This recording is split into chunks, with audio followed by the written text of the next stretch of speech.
Now let's discuss the next topic on the current affairs. So here we are going to discuss about India and its neighborhood.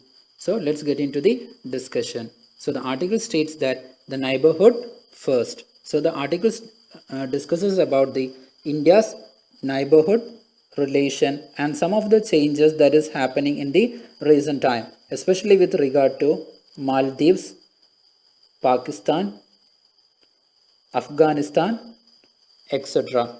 So, India has been showing a shift in its policies with respect to Maldives, Pakistan, Afghanistan, Nepal, etc. And this article is analyzing why India has showing this kinds of a shift in its policy and again giving priority to the neighborhood. And the reason and the way forward is also being discussed in this article. So, let's get into the detailed analysis. So here, why this is in news? It is because India has been given this neighborhood as its first priority, and this neighborhood first policy of India has again appearing in news because of its realigning with this neighborhood countries. And further, the Prime Minister Narendra Modi has visited Maldives in the mid-November to attend the swearing-in ceremony of the Ibrahim Mohammed Soli. He is the newly elected or new president that is sworn into the power. So this comes under the GS paper to India and its neighborhood relation. Now let's discuss about the India and the Maldives relation. So why there has been or what are the recent developments in its relation? Here, the Prime Minister Narendra Modi has visited Maldives in the mid-November to attend the swearing-in ceremony of the Ibrahim Mohammed Soli as the country's president. We know that over the time the Maldives is undergoing some kinds of political turbulences, and out of this finally the Ibrahim Mohammed Soli has come or has rescued the country and sworn in as the president.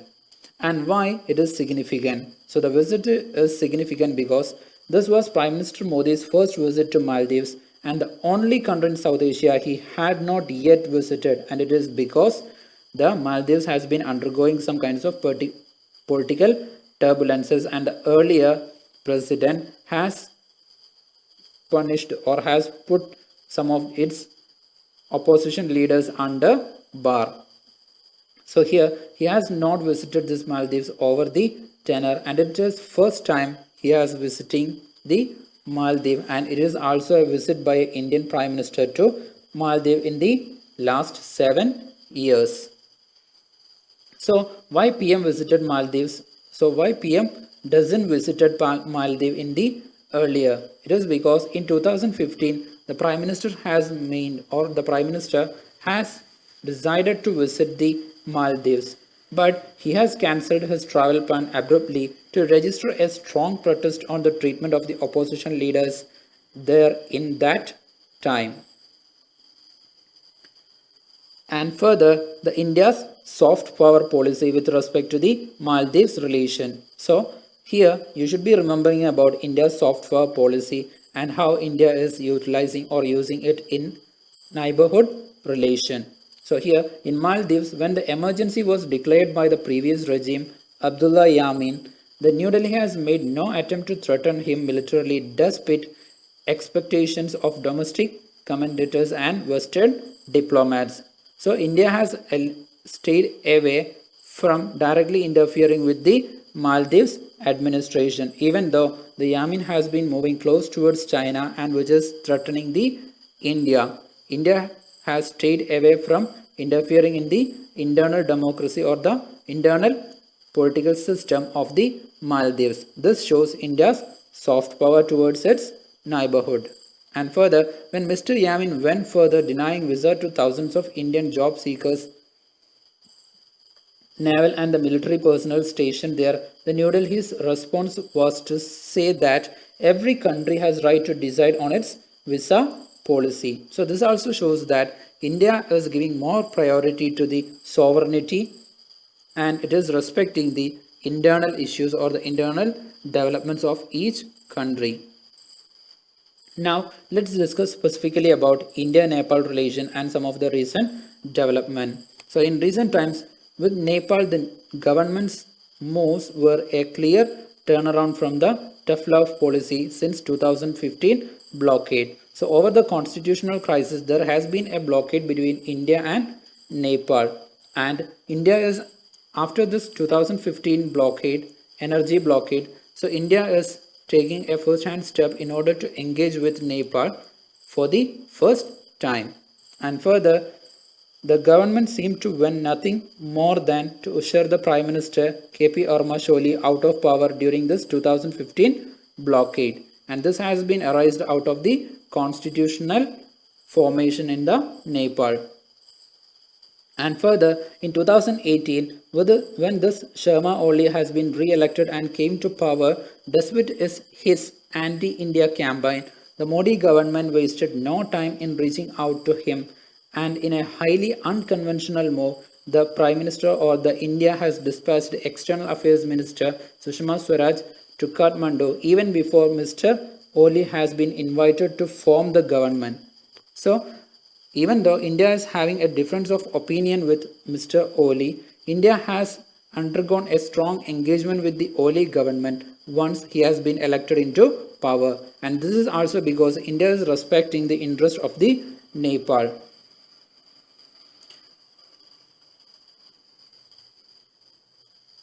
And when it is coming to India-Afghan relation, here you know that the line that is separating the Afghanistan and Pakistan is called Durand line. Okay, so now let's get into the discussion. So after a policy of more than 2 decades of refusing, so here 2 decades India has been following this policy of not to engage with Taliban or even sit with them in the table.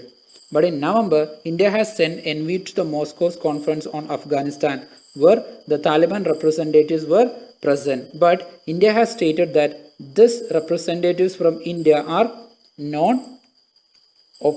They doesn't represent the India, but to ensure that India is interested in the peacekeeping in the Afghanistan. So in order to show its commitment to the Afghanistan's peace and prosperity, India has sent its non-official representatives and partners or the presence to Afghanistan. And further, the US chose to send a diplomat based in Moscow as an observer. And further, India's delegation of a former ambassador to the region represented the non-official participation at that event. So it is also because of the push that India has received from the Russia, because this talk is being led by Russia. And further, earlier the government had stayed aloof from this process and explained that any meeting outside the Pakistan crosses the red line of Afghan on and the Afghan led solution. So it is because this process is being led by the Russia and not by the Afghanistan. India is hesitant to participate in this talk, and it is not Afghan on the Afghan led solution. But even though it is not Afghan led, India feels that this may bring some kinds of peace and stability in the region. So in order to show its commitment, India's commitment into this efforts of Russia and the Afghanistan, or to the interest of the Afghanistan, India has sent its non-official representatives.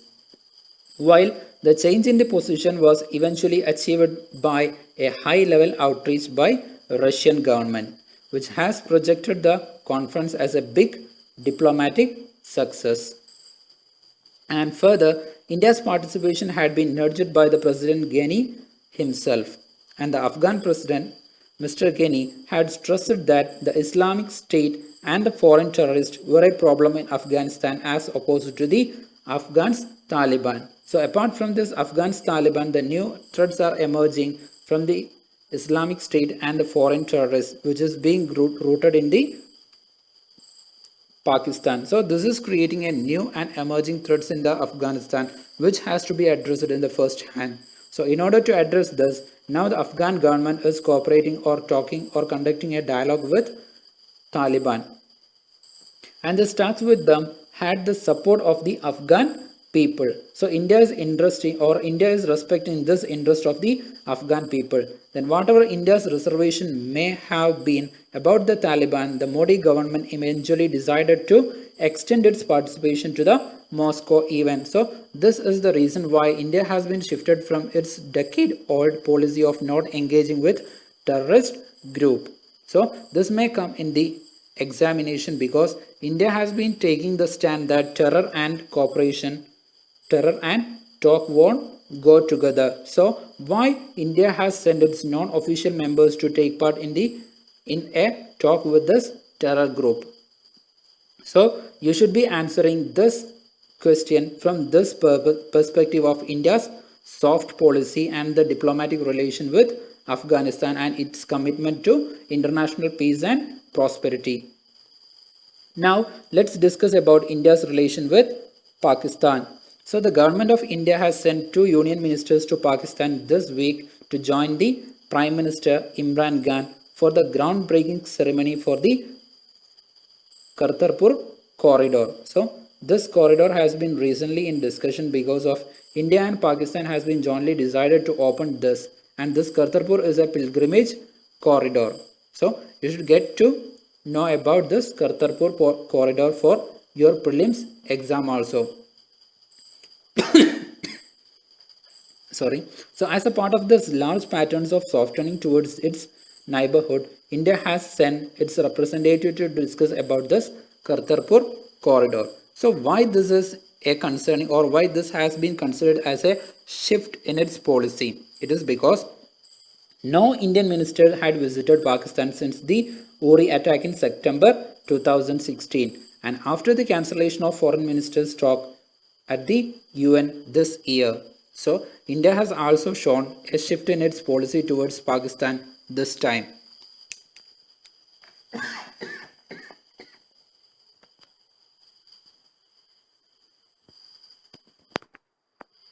So this is also India's shift in its policy with its neighborhood. That is, India is trying to realign itself with its neighborhoods. So let's discuss about India's soft power in the South Asian region. So with the election of the Bhutan that is completed and the Bangladesh to be held in December, as well as the ongoing political crisis in Sri Lanka, India has chosen to make no public political statement that could be construed as interference or preferences for one side over the other. So because it is under the political decision making to take one party into power, if India makes or comment about any one party, it may influence the internal politics of this country. So India has abstained from making any political statement in order to make these political decisions in each country free and fair. So by this, India has been projected its soft power towards the world. And further, rather than playing this big brother in the neighborhood, India tend to be more genial and avuncular. So why there is a reason for such a shift in India's policy? It is firstly because of the backlash it received from some of its smallest neighbors like Nepal and Maldives. So when India has shown its big brother policy with Nepal, it has realigned with China and strengthened its relation with China. The same way, the Maldives under the Yemen's government has moved more close to China. So this backlash India has received from its neighbors is a concerning fact, and because of this, India is now softening its relation with neighborhoods. Further, another could be the cautious rolling back of India's previous policy of dissuading the neighbors from the Chinese engagement to now standing back as they learn the risk of debt traps and over construction of infrastructure on their own. So, in order to prevent the Chinese presence in this region, India has been engaging in the investments in these regions, but it is pushing India and the China into a debt trap and the construction and the over financial expense on such infrastructure constructions. Now, India's own rapprochement with China on the post-Wuhan summit in the spirit of channeling both cooperation and competition together has also led to this outcome. So, in the Wuhan summit, India and China has agreed to cooperate peacefully and for the development of this region.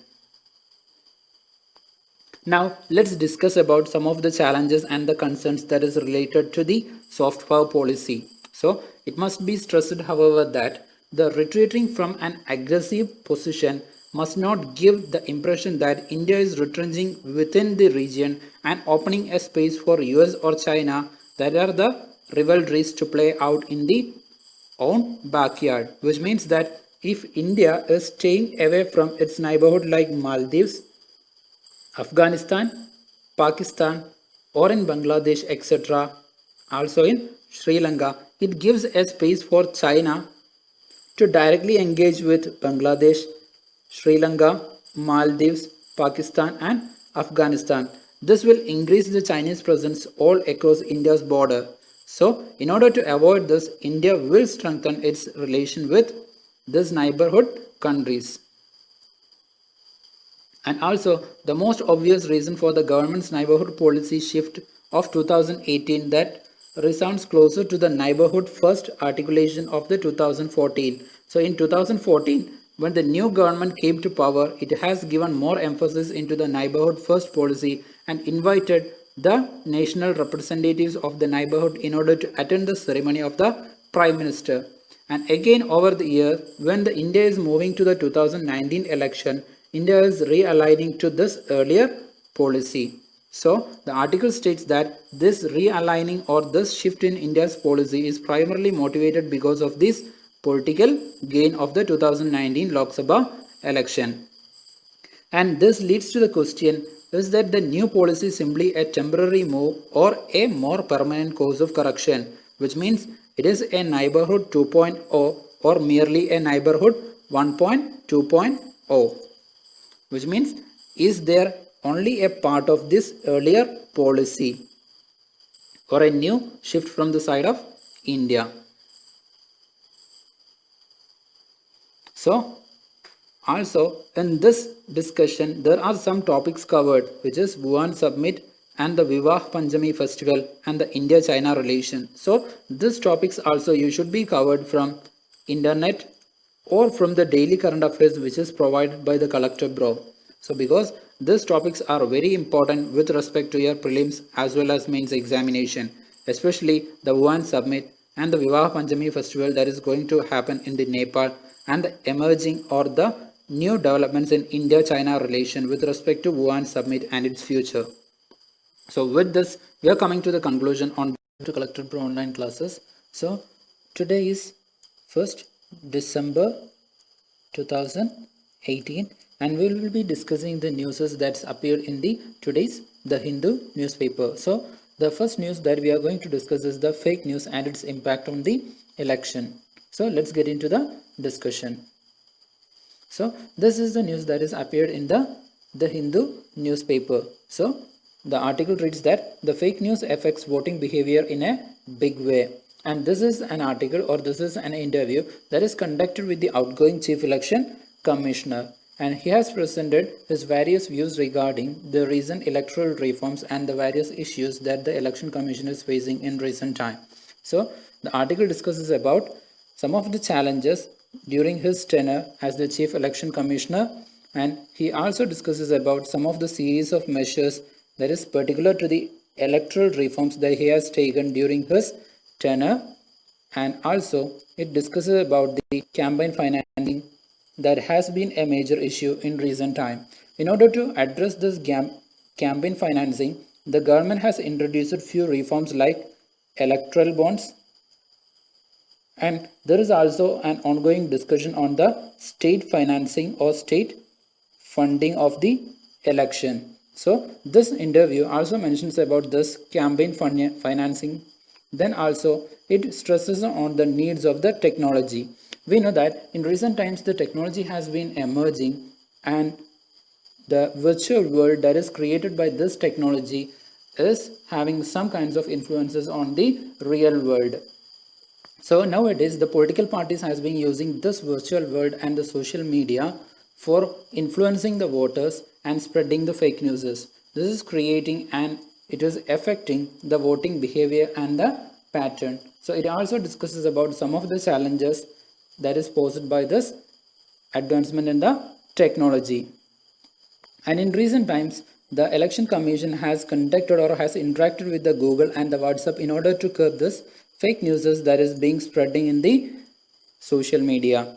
So we will be discussing mainly on this fake news and its impact on the election. So let's get into the analysis.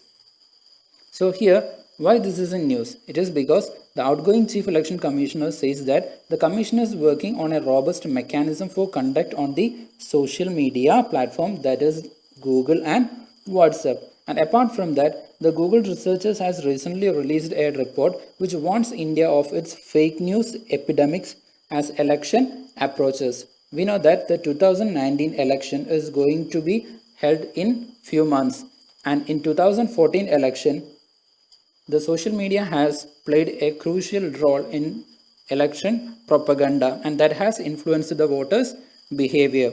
And this topic comes under your GS paper 2, and it comes under the subtopic Salient Features of the Representation of the People Act.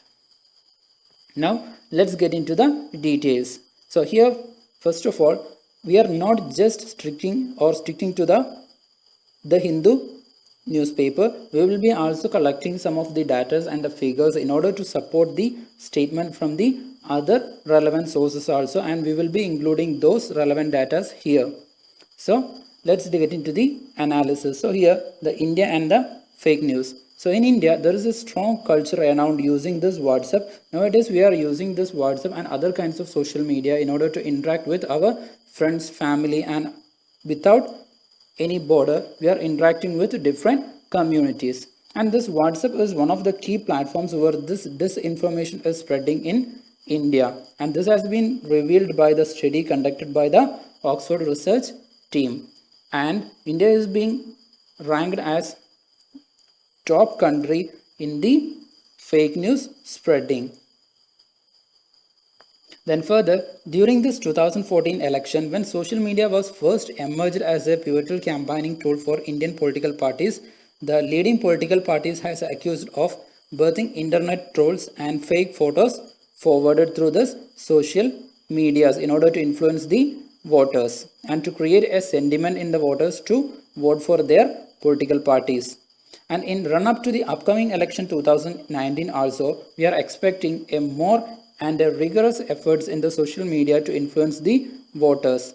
And the ruling Bharatiya Janata Party, that is the present political party in power, has reportedly set up thousands of the WhatsApp groups to directly reach out to their electorate. So here we should be knowing the two things. The first one, the social media can be used either as a destructively, that is to spread the fake news and to influence the voters in a negative way, that is the very way undermines the free and fair nature of Indian election. On the other way, it can be used to reach out to the voters and to spread those developmental activities that are carried out by the ruling political parties.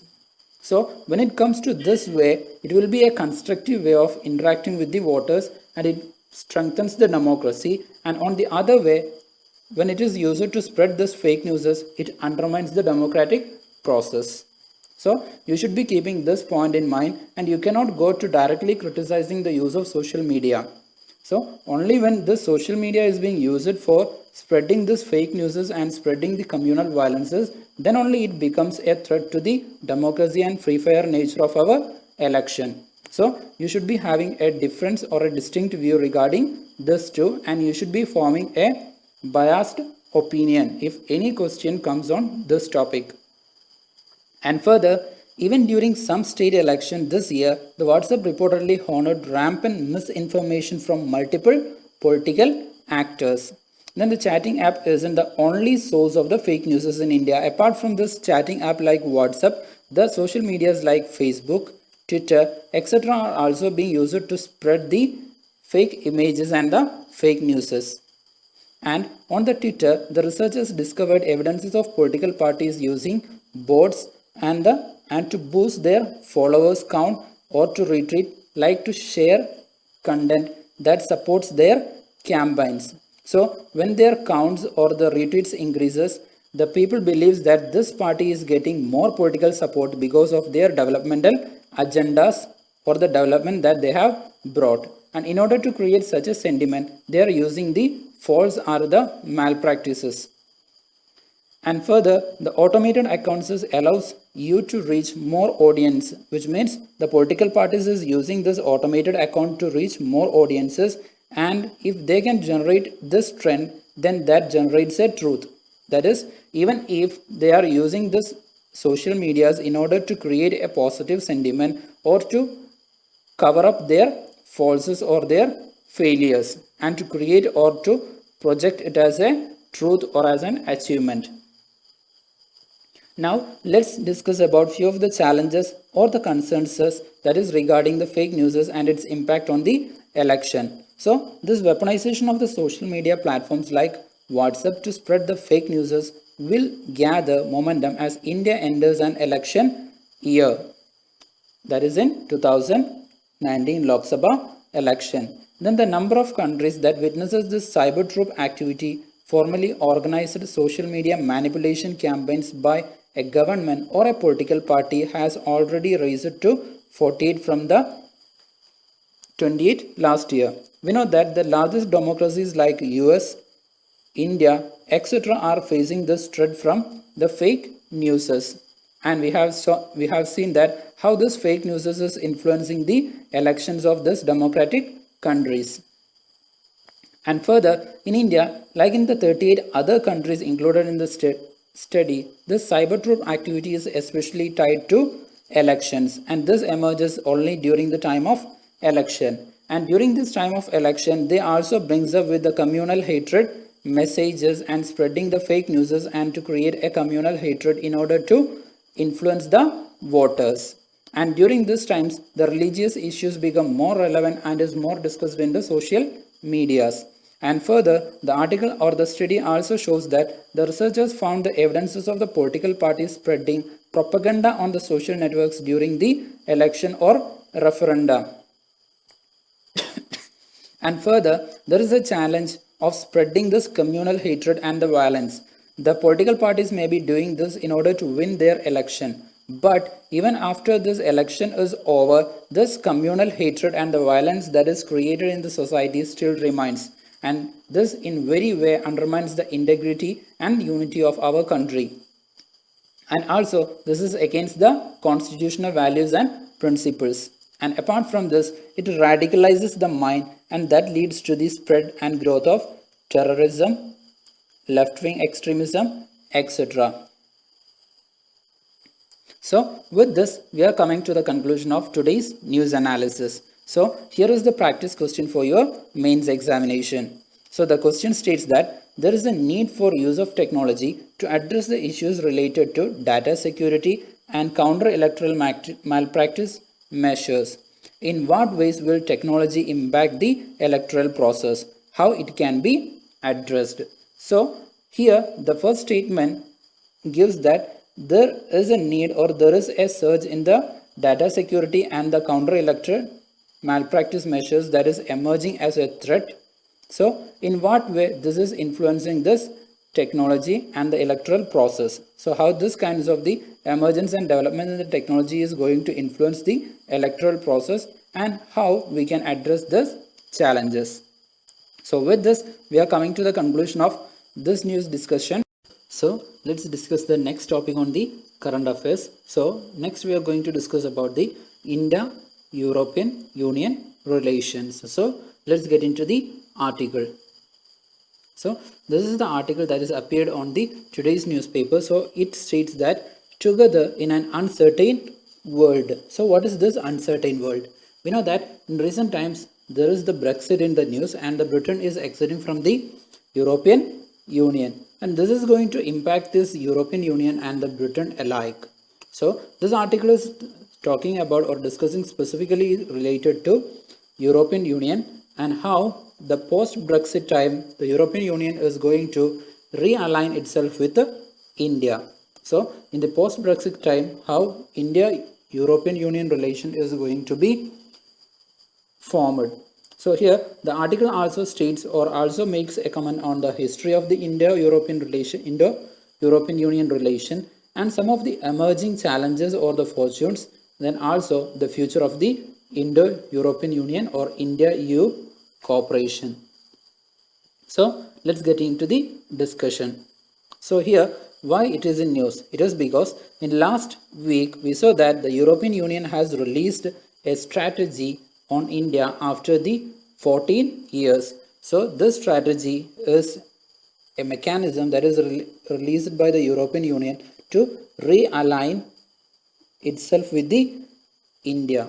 So here this topic comes under the GS paper 2 under the subtopic bilateral, regional and the global groupings and the agreements involving India and or affecting India's interest. And further it also comes under the subtopic effect of policies and politics of developed and the developing countries on India's interest and India's diaspora. So now let's get into the discussion. India-European Union relation. So the European Union and the India have upgraded their long-standing relationship to a strategic partnership in 2004, acknowledging their common goals and the principles. And further, nowadays in a changing international environment, the European Union and India shares the same values of democracy, human rights and the fundamental freedoms. And they also supports the rule-based global order and it's centered on the multilateralism. So even though the India and European Union is having a shared values and principles and the interest, the India-European Union is not strong or has not deepened to the potential. And further, the 2004 Indo-European Union Declaration on Building Bilateral Strategic Partnership, which is the roadmap replace, has not had a much success in reinforcing the relationship as was expected. So even though India and European Union is having released this joint statement and the principles and also having a common interest, their relationship has not been strengthened or deep-rooted this time. And despite sharing a congruence of the values and convergence of the democratic ideals, India and European Unions have both struggled to build a partnership that can be instrumental in shaping the geopolitics, geoeconomics, etc. of the 21st century. And further, each complains of the others. That is, India has been complaining on the European Union for its ignorance towards developing a relationship with India, and India is complaining the European Union for its reluctance to making a strong partnership with India. So the article states that each complain of the other's ignorances and the arrogance, and both have their own litany of grievance. And further, India's relations with individual EU nations has strengthened over this time dramatically. And further, it pushed EUs to focus on India and has to deepen its relation with India. So, as a part of this, the EU has released this recent India-specific strategy. And further, with the Brexit, the new opportunities are emerging in the European Union, and also it poses a challenge to the European Union because the Britain forms one of the strong powerhouse and an influential player in the European Union region, and that has been exiting from this European Union, and it will be having serious repercussions on the EU. And these challenges, in order to address these challenges and to effectively utilizing this opportunity, the European needs a partner, and the emerging India is the rightful partner for the European Union. But as the wider European Union political landscape evolves after Brexit and India seeks to manage the turbulent geopolitics in Eurasia and Indo-Pacific, both recognizes the importance of engaging each other. So because this Eurasia and Indo-Pacific is very crucial for both the countries. And further, there is a need to push the Brussels, which is the headquarters of the European Union, to emerge as the geopolitical actor of some significance, and India is its natural partner in many respects. Now, let's discuss about the relevant developments or the recent developments in the India-European relation in recent times. So here, the last week, as we have stated, the European Union has released its strategy specifically for India. And launching the strategic document, the European Union underlined that India is on the top agenda on the European Union in the field of external relation.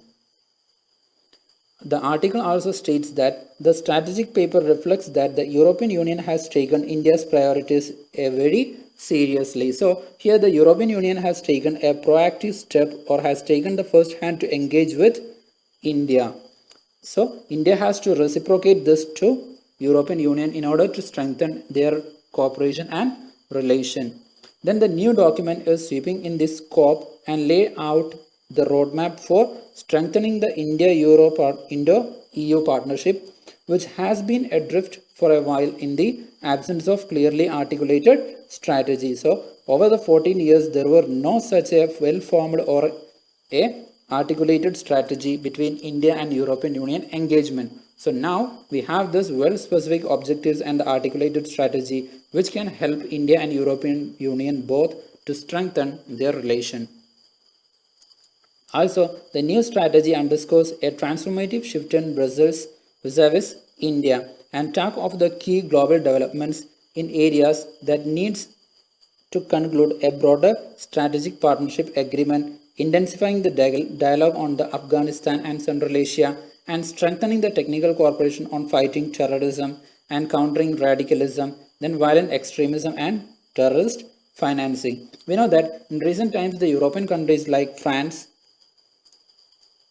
has witnessed a series of the terrorist attack, and the same terrorists are posing some challenges to India. So this brings France and India on the same side. And being France a strong player in the European Union, the European Union has also to address this terrorism. Therefore, the terrorism has emerged as a common strategic challenge for India and European Union. And further, most significant from the perspective of the European Union, which has been traditionally shy of using its hard power tools in recognition of the need to develop defense and security cooperation with India. It is because the European Union is having a strong relation with US through the NATO alliance.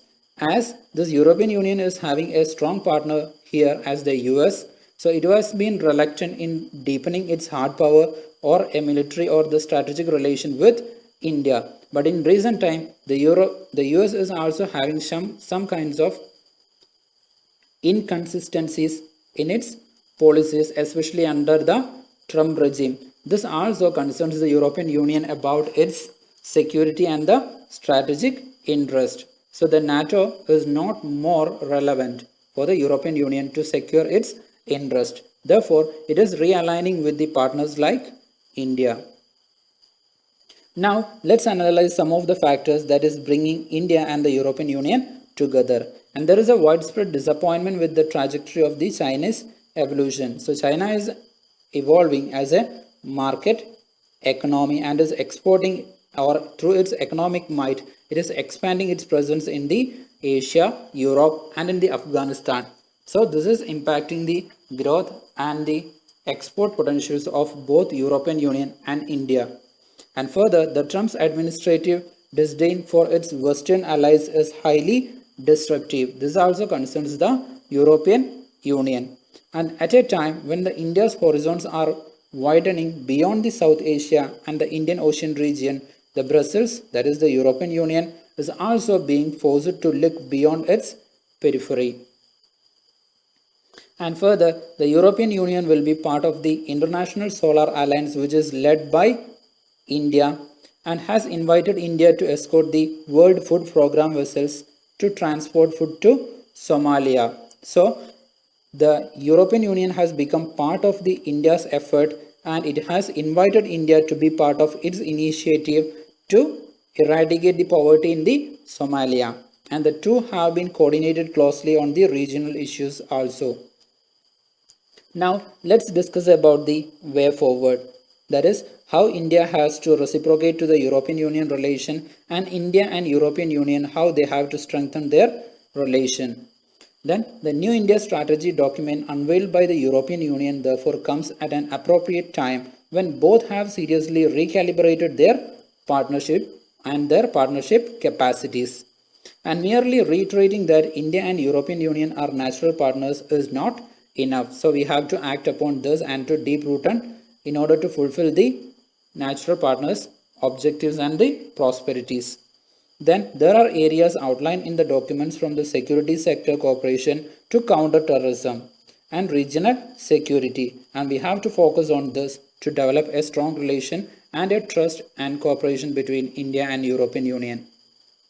And further, India need to resource and expertise from the European Union for its various priority areas such as cybersecurity, urbanization, environmental regeneration, and skill development. So India can be benefited from the expertise from the European Union, and also the European Union can invest in India as India has become an emerging market. It gives an enormous investment opportunity for the European Union.